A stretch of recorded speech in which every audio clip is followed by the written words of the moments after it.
Welcome back to more Phoenix Wright Ace Attorney. In the last episode, we started the game, and I also had a very big derp at the end of the last episode. And now we proved a lie in this guy. He said it was a voice coming from this. It was voicing that probably from the TV. Oh, but it was 3 hours off, wasn't it? I guess the victim must have been watching a video of tape program. That's why I thought it was 1 p.m.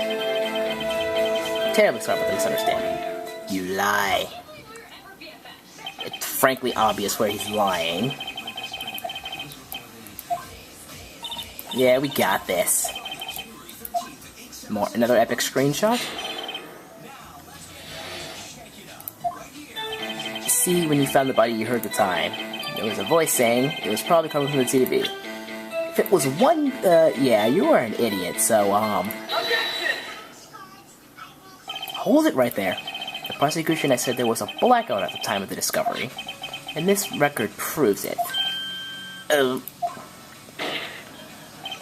You couldn't have heard a television or a video.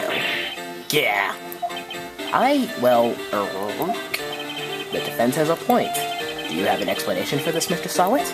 No, I find it quite puzzling myself. Quite. Wait, I remember now. Mr. Sahwit, the court would prefer to hear an accurate testimony from the very beginning. These constant corrections are harming your credibility. That, and you seem rather distraught. My apologies, Your Honor. I must have been in the shock of finding the body. Very well, Mr. Sahwit. Let's hear your testimony once more, please. Hearing the time. This will be good. Actually, I didn't hear the time. I saw it. There was a table clock in the apartment. It wasn't there.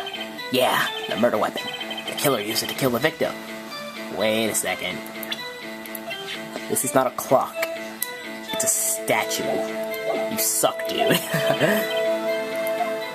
You suck at lying. Then again, I can't really... I can't come up with these witty comebacks, on the spot. It would usually take me, an hour or something, and they're like, oh, no, I probably should have said that.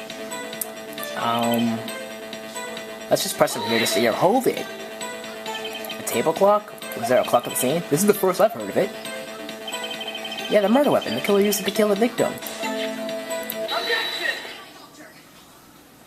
Wait just a moment. The murder weapon wasn't a clock, it was the statue. Now, how is this supposed to be a clock? You with your objections and your evidence. Just who do you think you are? Just answer the question, Mr. Sahwit. Hey, I saw it in there, okay? That's a clock. Your Honor, if I may. Yes, Mr. Payne? As the witness stated, the statue is indeed a clock. The neck is a switch. You just tilt it and it sets the time out loud. It doesn't look like a clock. I said that it is a statue. My apologies. I see. Well, so the murder weapon was a table clock after all. Well, Mr. Wright, it appears the witness's testimony was correct. This is a clock. Do you have any problems? So, let's think of it like this. I almost had another derp. Let's think of it like this. The only way to tell that it's a clock is that you're supposed to tilt its head. So if he didn't go into the apartment, how could he have known it was a clock? Your Honor, there is a gaping hole in the witness's testimony.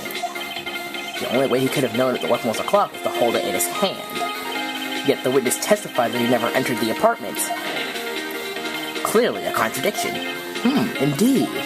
The witness knew it was a clock because he went into the apartment. You're lying. You were inside the apartment on the day of the murder.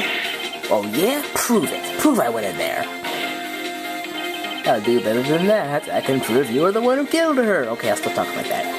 You struck her with the clock, and the shock of the blood triggered the clock's voice. That was the sound you heard. Order of the court. Intriguing. Please continue, Mr. Wright. Yes, Your Honor. Mr. Sahwit, the sound must have left quite an impression on you. Understandable, since the murder weapon spoke just as you hit the victim. That voice was burned into your mind.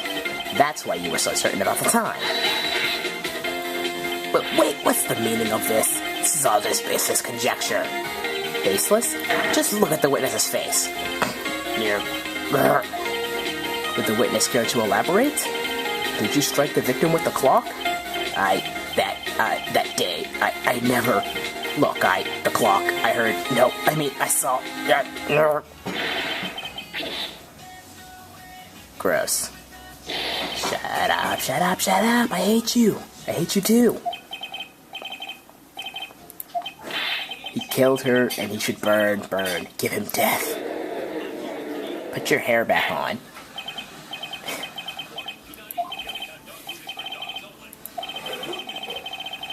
The other is Mr. Wright, Your Honor. You claim the sound the witness heard came from the clock? Do you have any evidence? The whole case is riding on this. Better think this through carefully. Yes, Your Honor. The sound Mr. Sahwit heard was definitely this clock. A fact which can clear if you simply...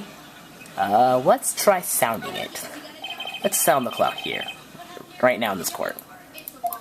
If Your Honor, may I have the clock? I ask the court to listen very carefully. I think it's 8:25. That certainly is a strange way to announce the time. Well, he is the thinker, after all. So, we've heard this clock. What are your conclusions, Mr. Wright? Mr. Payne, can you tell me what time it is now? It's 11:25. As you can see, this clock is exactly 3 hours slow. Precisely the discrepancy between what Mr. Sahwit heard and the actual time of death. So, Mr. Sahwit, we'll try to talk your way out of this one. And this is where they make one of the snappy comebacks, like right there. I would not have thought of that. I would have been like, I'm screwed. This scene is running 3 hours slow. It proves nothing. How can you prove it? How do you know it was running 3 hours slow on the day of the murder? If you can't prove that, you don't have a case. He's right. How am I going to prove that? Damn it, I was so close. Mr. Wright, it seems you lack the critical evidence to support your claim. Yes, Your Honor. This means I cannot let you indict the witness. Unfortunately, this ends the cross-examination of Frank Sahwit. I come all this way down here to testify, and look what happens. They treat me like a criminal. A criminal? You lawyers are all slime. God, I almost had him. Sorry, Larry. I failed you. There's nothing I can do now. About it now.